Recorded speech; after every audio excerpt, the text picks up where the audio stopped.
Bonjour les gens. Alors, un petit point sur des mots à la mode. La différence entre la compassion, l'empathie et la sympathie. Donc la compassion, c'est la capacité à ressentir le mal de l'autre, à être en mode éponge, donc à prendre son mal, mais à pousser à l'action pour aider l'autre. L'empathie, c'est la capacité à comprendre et à se mettre à la place de l'autre. C'est-à-dire que ses émotions, sa souffrance deviennent la vôtre. En neurosciences, on appelle ça avoir des neurones miroirs, c'est-à-dire qui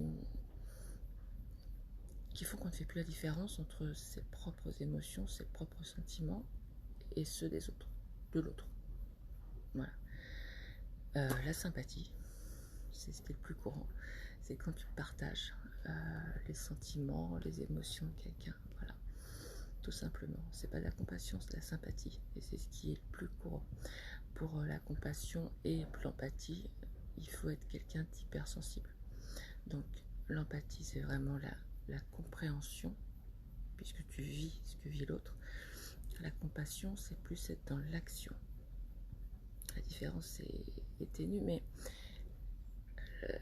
la compassion, autant tu absorbes le mal de l'autre, mais ça te pousse à agir. L'empathie, tu es vraiment dedans, parce que c'est comme si c'était toi.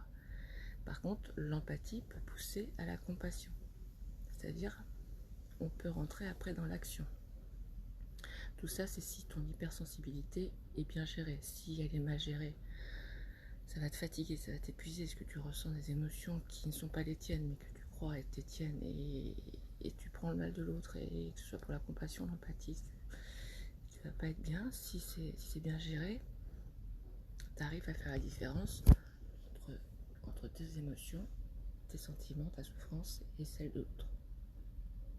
Voilà, on confond souvent les deux, empathie et compassion.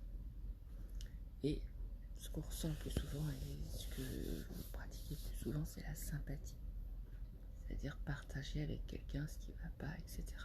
Mais ne pas le vivre à sa place, ne pas le ressentir à sa place, et ne pas tout mettre en œuvre pour essayer de le sauver, entre guillemets. Voilà, j'espère que ces notions sont un peu plus claires. Je le développerai, ne vous inquiétez pas, quand on fera le thème sur l'hypersensibilité. Bonne journée, bye.